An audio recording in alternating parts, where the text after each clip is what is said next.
Hi, I'm J-Man, and this may be the best 3-inch HD drone you can build right now. Let's find out why. So this is what we're talking about here. The whole build is based on an Iflight DC3. So the motors, they're 1404 Zing motors, 4600 kVs, just like the Iflight DC3. The stack is a Success F7 Mini. This is a Cadex Vista, so it's not the same as the air unit originally in the Iflight DC3. And the frame is a KBAT 136 frame. Now there's two main reasons why this one is better than the original Iflight DC3. This one has a stronger frame. You see there are connections between the front and the rear arms. Here you go. Which makes an impact on this point here transfer to both arms instead of only to one arm. So in the Iflight DC3 I already had a broken arm, which means you have to replace the whole bottom plate. In this one you won't be so likely to break that. That's reason number one. Reason number two is the weight. So this one is also lighter than the Iflight DC3. Let's put it on the scale. Okay, 149 grams as is, and with a 4S650 battery comes in at 228 grams. But the ideal battery for this one would be the 850 4S, and that means you're at 247 grams all in with the battery strap included and everything. Okay, so you get actually a lighter drone than the Iflight, a cheaper one actually, because the frame is only $15 on Banggood or on AliExpress, so doesn't hurt to keep a spare, but I don't think you will break it very easily. Seeing the thickness of the plate, I think it's a 3mm bottom plate, and the connections that I just mentioned of the arms, which makes for a very tough design. Okay.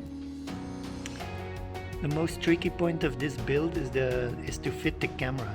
I specifically wanted the original DJI camera in the Cadex Vista unit because it produces better images. And to fit that, well, it fits between the standoffs, as you can see, but you cannot use the original mounting brackets that come with the frame. So you need to 3D print yourself some brackets, or like I did, I just took a piece of aluminum L sheet and basically dremeled my own camera mounts out of that, right? Now you will need to use other standoffs than come originally with this KBAT frame, because the original ones are too short. These ones are the Iflight ones, which fit perfectly actually. They're 25mm tall, so you can just buy them separately, or of course if you already have the Iflight DC3, then just reuse them from your original frame. Here you can see that I did use the original part, 3D printed part that comes with this frame. This keeps the battery lead here snug, which is nice. And in this side I just put a zip tie here to keep the Cadex Vista antenna on. Now, as you can see, I plasti dipped my complete stack and I put some rubber grommets into the USB-C ports. And actually earlier today I plunged this into a big puddle of water. It was really submerged and the drone survived this. So I recommend the plasti dip on the stack, otherwise it would have been $70 again for me.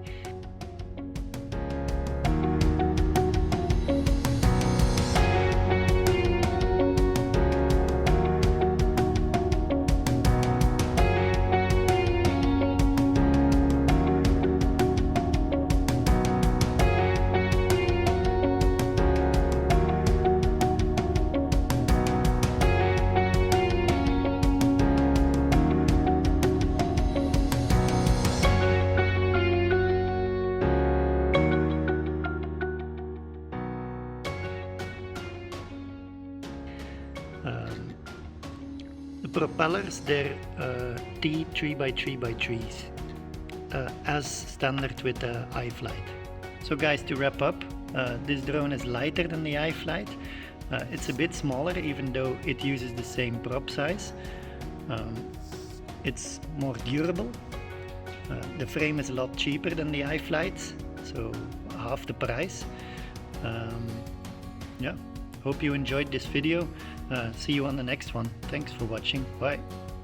Don't forget to like if you liked the video, and if you build yourself the same drone as this one, leave something in the comments. Thanks. Bye.